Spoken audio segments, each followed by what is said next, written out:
I was alienated, but I lacked the background and the vocabulary to really make sense of my feelings and my experiences.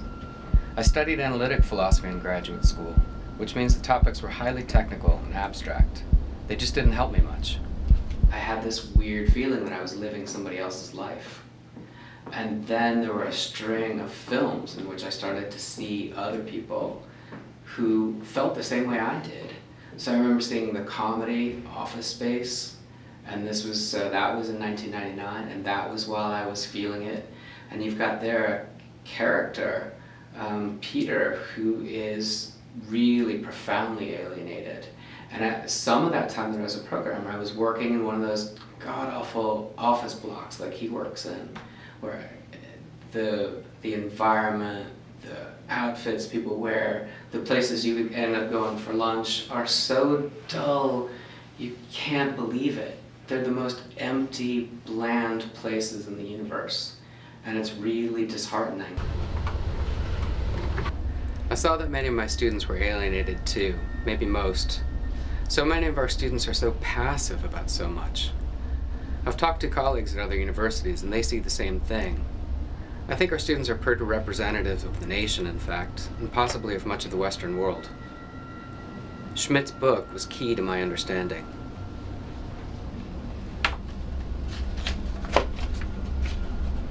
And I started to think about how all of those students reminded me of myself. They reminded me of the narrator in Fight Club. They reminded me of Neo in The Matrix in the beginning, when he's really lost to himself.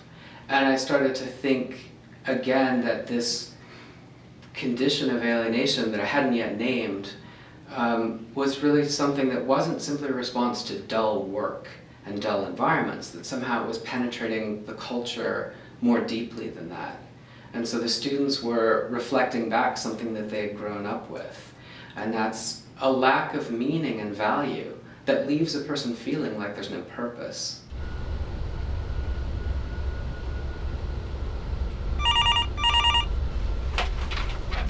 Hello, this is Hoyt. And this disappearance of meaning, this construction of buildings that are only functional, houses that are only functional, I think shows up in a film like Pulp Fiction, where there's no value whatsoever. Nothing is of value. Anyone can be murdered for amusement, and you, the viewer, are drawn in. Jules is supposedly the character who sees that there's no meaning, and he wants something more.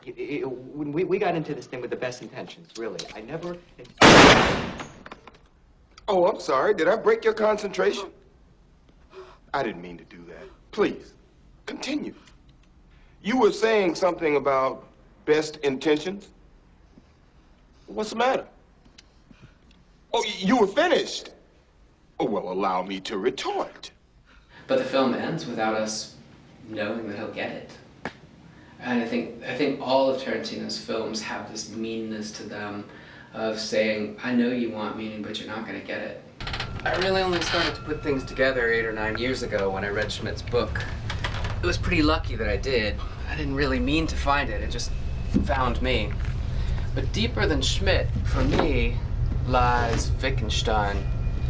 Wittgenstein is usually described as a philosopher of language, but I think it's better to understand him as a philosopher of meaning.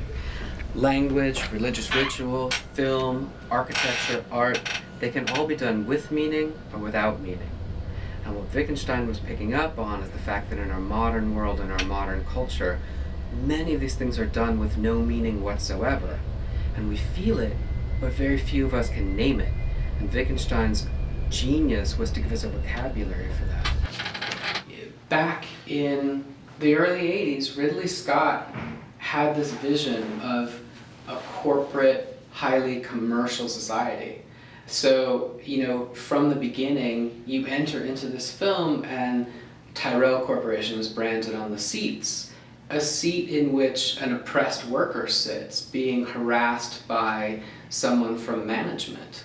And so you have this really nicely political film, and for me the class becomes political because once we start to identify these meaningless social conditions, we realize these didn't emerge accidentally. They emerged because there are people who are financially and politically empowered, and they have much control. Not total control, they're part of it too, but these things emerged largely through the corporatization of American culture. This lack of meaning is a common theme in film noir and neo-noir. The meaninglessness of the environment leaves us without a sense of who's good and who's bad, and with little reason to care about anything. I mean, what's to be won after all? There's nothing of meaning, nothing of value to fight for. Meeting? Sure, when? In the class, I think that I've been trying all semester long, again through demonstration before the class, to show how I find meaning in films. And some of how I find meaning in film noir is by identifying and familiarizing all of us with the tropes of noir, the standard characters, the standard plots, the lighting, the things that constitute meaning within those films. The more one learns that vocabulary, the better you can read individual films.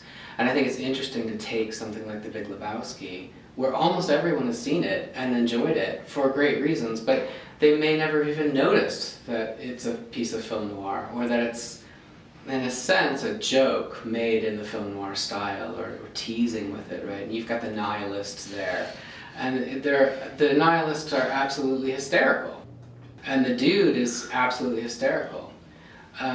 So I love teaching it for those reasons, but I also love The Big Lebowski because it's an explicitly political film, in my view, and I think that some of these things should be understood politically. I'm trying to make sense of our experience of the world as meaningless. I'm trying to make sense of why so many of my students seem to feel uninspired by anything at all. I think they're reacting to a world drained of value, drained of meaning in too many dimensions.